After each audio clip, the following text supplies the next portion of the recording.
Okay, apparently I have a guest host today. He can't be in here, and he knows he can't be in here, but good luck getting him out. So, all right. So, this is a bit unusual. I'm gonna get rid of this kid. All right. Hello and welcome to the Grumpy Stew podcast. I am the world's grumpiest flight attendant, the Grumpy Stew, and you're listening to episode 54 of the comedy podcast for us grumpy flight attendants. And hey, maybe you can help me out with something. What the fuck is a Labubu? Can anybody fill me in on what is a Labubu? I have no clue what this Labubu thing is. That's coming up here in the episode. And, of course, all the usual rants, raves, crass humor. Before we get into all that, I need you to visit thegrumpystew.com, follow everything The Grumpy Stew, and you can help me by going to the merch store and buying my shit. That'd be great. All right, I'll be right back after these messages from our sponsor. It's the Grumpy Stew podcast.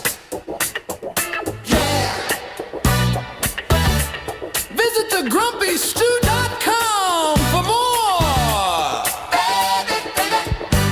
You better buckle up. It's gonna be a grumpy ride.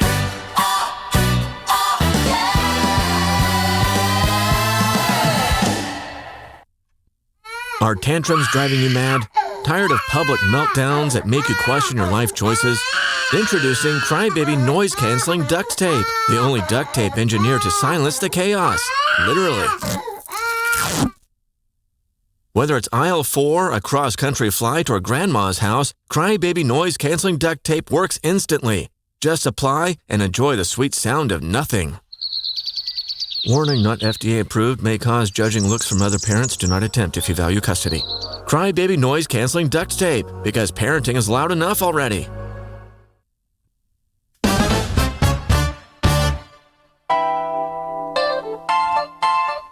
It's the Grumpy Stew podcast.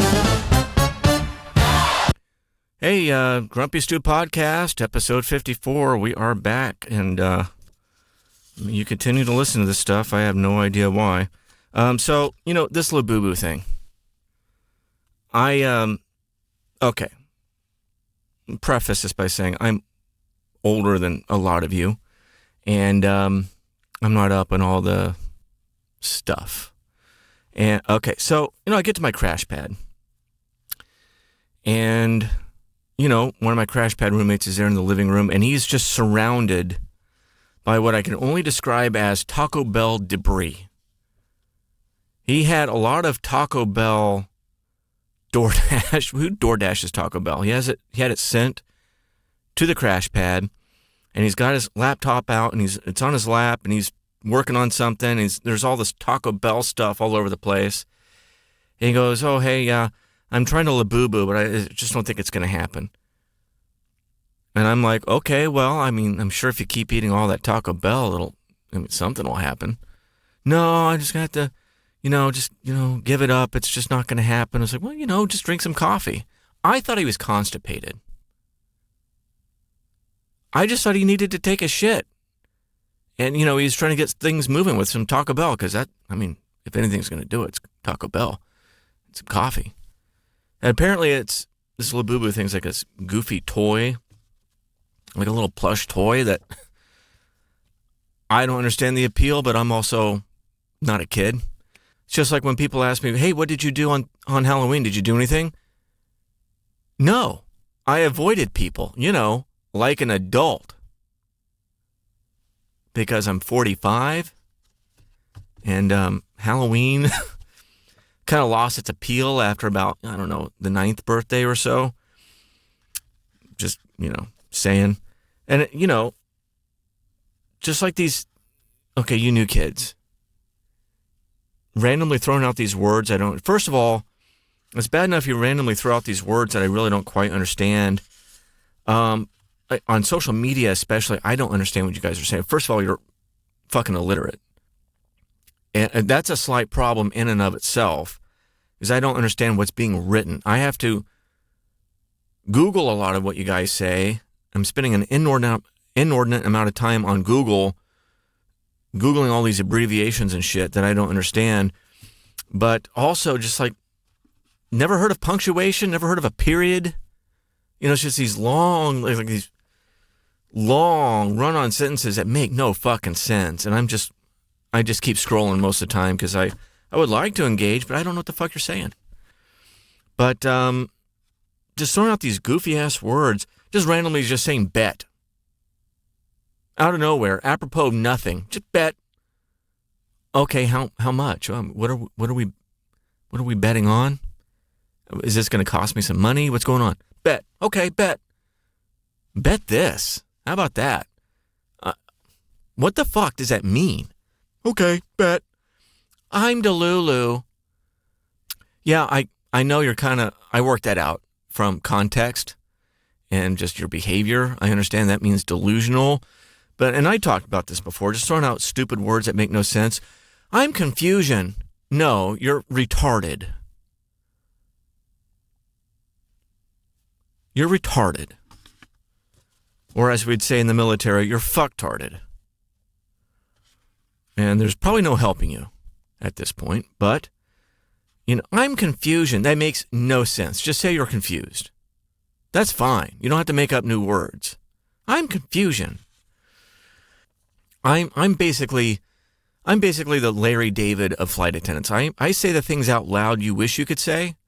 The things that you're thinking, I actually say it.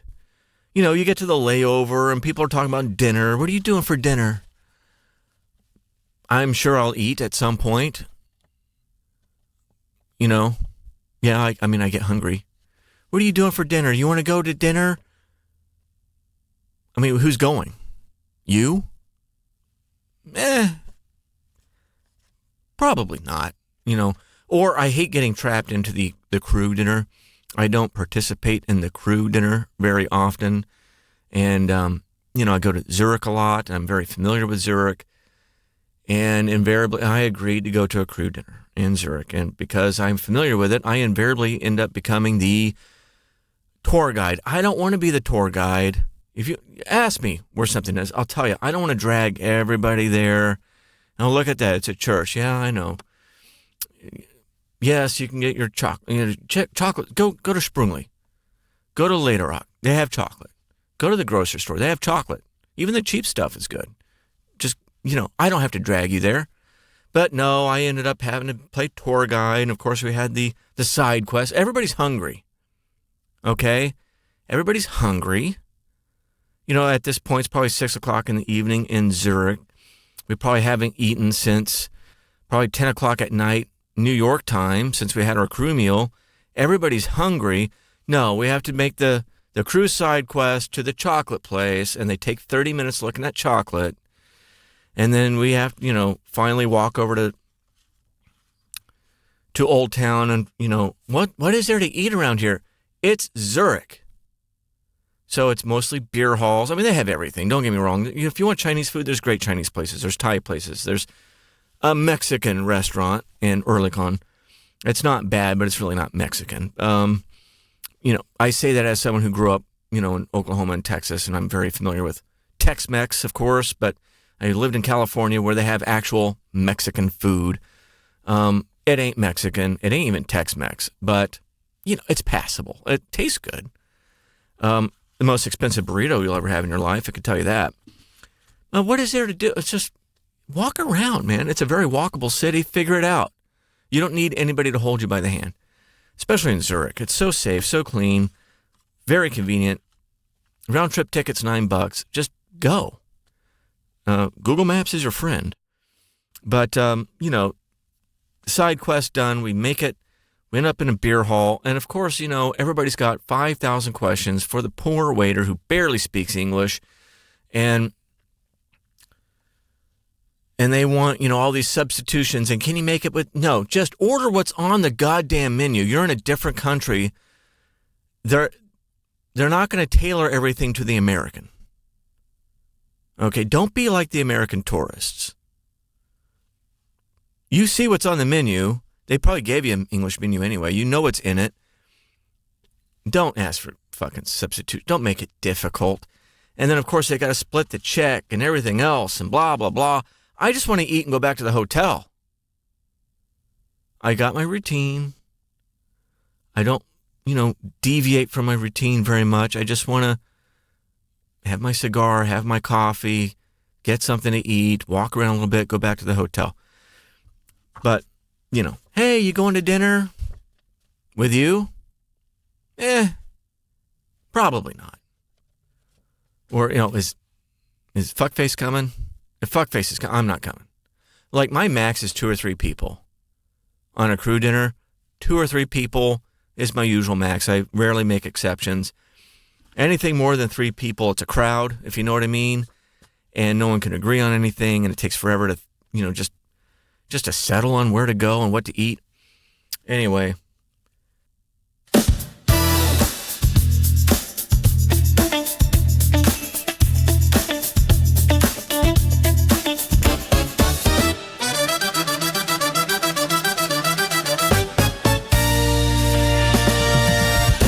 Is the Grumpy Stew Podcast? Oh, yeah! Anyway, I'm back.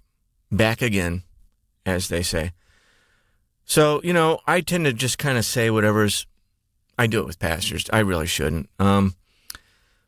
This has been like a thing. Like the last several trips I've had, there's always someone that's upset because there's stuff in the overhead bin immediately above their seat, and it has to be explained to them that the overhead bins are on a first come, first serve. They're not reserved. And this one guy's like, no, I think it is. Like, no, it's not. It's first come, first serve. Someone else got here first, and they used the bin. So, but there's space here, space here, space here. I gave them all the options. Plenty of space. There's no shortage of space. Oh, but it's reserved. It is not reserved. Oh, but I think it is. I'm like, no, only been doing this 15 years. It's not reserved. It's never been reserved. The whole time I've been here, it's first come, first serve. But, you got your options. Take your pick. But it shouldn't be like that. I was like, well, talk to the CEO. I used his name, which I won't share. I go, talk to Bill.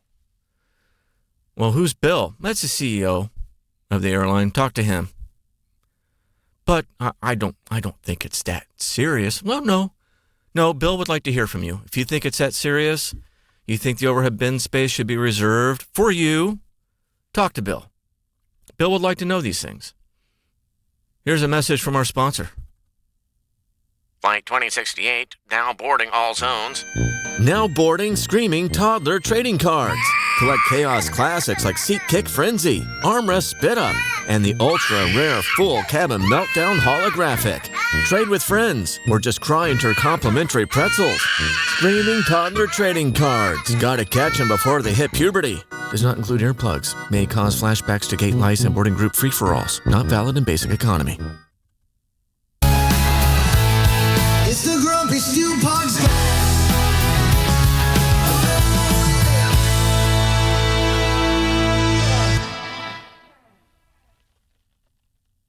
We're back. All right. Well, if you've been paying attention at all to the news, if you've been flying at all lately, obviously the government's been shut down, and it's been shut down for about a month, and it's really starting to impact our industry. It impacts how we get to work, how our airlines operate, how the passengers clear security, this and that, the flow of traffic, et cetera, all of that stuff. Well, things are kind of starting to come to a head. And, TSA people are starting to call out. Air traffic control people are starting to call out. No one likes working for free. And, the promise of back pay. And Donald is already threatening to find ways to not pay them their back pay because he's a prick.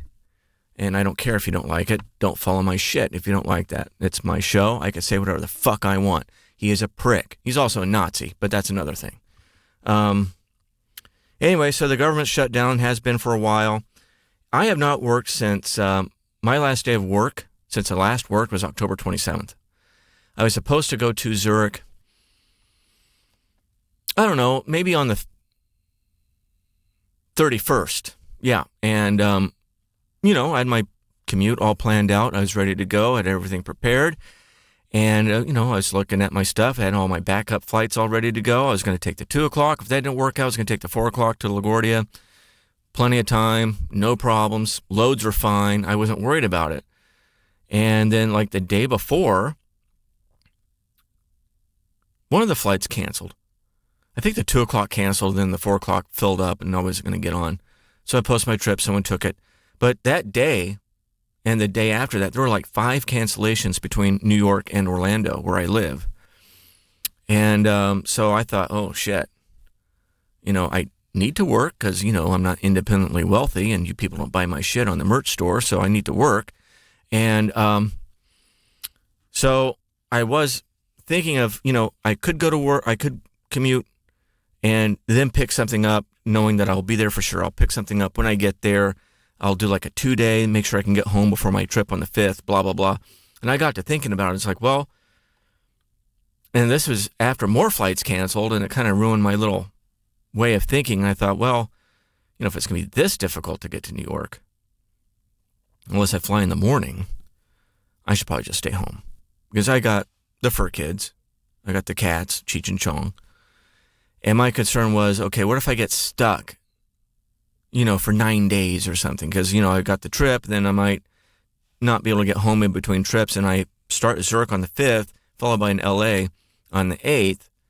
I don't mind leaving them for 5 days. They can do that just fine, but it's anything beyond that. It's not cool. Plus, I think their water lasts really about 6 days. Their food will last longer than that, but, their water only lasts like 6 days or so. And so there's not much margin. So what if I get stuck for like 9 days, all the flying and then sitting around trying to get home? So I just decided to stay home. Well, I got to go back to work. I'm going to go back to work tomorrow. And right now things look okay getting to New York. Who knows about getting back? When I get all finished, when I finish at LA, who knows? Because shit's coming to a head. Look on the socials. I'm sure you've seen some of these videos. If it's on the socials, on the news, Houston in particular, IAH has been rocked by staff shortages. Lines outside of the building, like 3-hour lines. It's like they're at Disneyland or something, just to get through security. Thousands of delays out there, some cancellations, I think less than 200. It's not cool what's happening to people. It impacts our business, obviously. It's not cool for us either. Because granted, I haven't worked in like a week, but I'm sure flight attendants are hearing about it from the people, and I use the term loosely. But, it's getting kind of scary out there. If you go on thegrumpystew.com and tap the link for Facebook, takes you to the Grumpy Stew Facebook page. I've got a number of news articles on there just about how the shutdown is affecting the industry. And Houston in particular has been very hard hit. New York's been hard hit just from a traffic congestion perspective, and that's why flights have been canceling at random because they don't have enough air traffic controllers to manage all the traffic. And I don't know what the end looks like, when it's coming, how it's coming, if it's coming. The only thing we can do is just stay flexible to the extent that we can. But I don't know. I mean, I wish I could make this funny. It's kind of serious. Can I get back to something? I want to get back to something. This age disparity that I have with a lot of my coworkers now. Yeah, don't call me daddy. Could you do that for me? Don't call me daddy. Just because I'm older, don't call me daddy. Especially if I'm actually old enough to be your father. Don't call me daddy. It's creepy. Just putting that out there. It's creepy when these new kids call me daddy. Doesn't happen a lot, thank goodness. probably because I don't respond well to it. But I'm not your daddy. I'm not going to be your daddy. I have no interest in being your daddy. Even if you don't have like literal daddy issues, don't call me daddy. It's creepy. I mean, buy me a drink first. Let's, be polite. And what is being offered in return? Nothing I want, probably. So, yeah, don't call me daddy. Looking for a pizza that really sticks with you? Try Herpes Pizza, the only pie that keeps coming back. Our crust is hot, our cheese is melty, and our toppings spread faster than your sister's legs at a party. Herpes Pizza, the taste that never leaves. Order today and get our reoccurring special. Buy one and another pizza shows up in 1 to 3 months. Herpes Pizza, because once you try it, it's yours for life. Herpes Pizza. So if you follow the Grumpy Stew social media, you'll have seen that I've been posting a lot of these little fake commercials that I make for the podcast. And an idea I had is I could probably compile all these fake commercials onto like an MP3 and put it on YouTube or something. But if that's something you would be interested in having to download for your own personal enjoyment, send me a message somewhere on the socials. Just let me know what you think about that. Let me know what you think about their little fake commercials. And, I enjoy making them. I think they're funny. Not a lot of other people apparently do. But, hey, this is not for you. It's for me. So, anyway, I'm kidding. Let me know. Anyway, this has been an episode of the Grumpy Stew Podcast. I guess. Thanks for listening. This is probably 15 minutes or something. I have no idea. You can support everything Grumpy Stew by going to thegrumpystew.com. Go to the merch store. Buy some shit. A lot of it's somewhat cheap. A big seller lately has been the cunt mug, and also the disappearing grumpy mug. It's got, it's all black, but when you pour hot liquid in it, it reveals a grumpy face, and you can personalize it. Let's try that again in English. You can personalize it with your name or someone else's name. Makes a great gift. Of course, the Karen bag tags. Come on, you want one. You want one. Anyway, check you next time. Be sure to subscribe to all the socials and subscribe to the YouTube and like and all that stuff. Bet. Okay, see you later.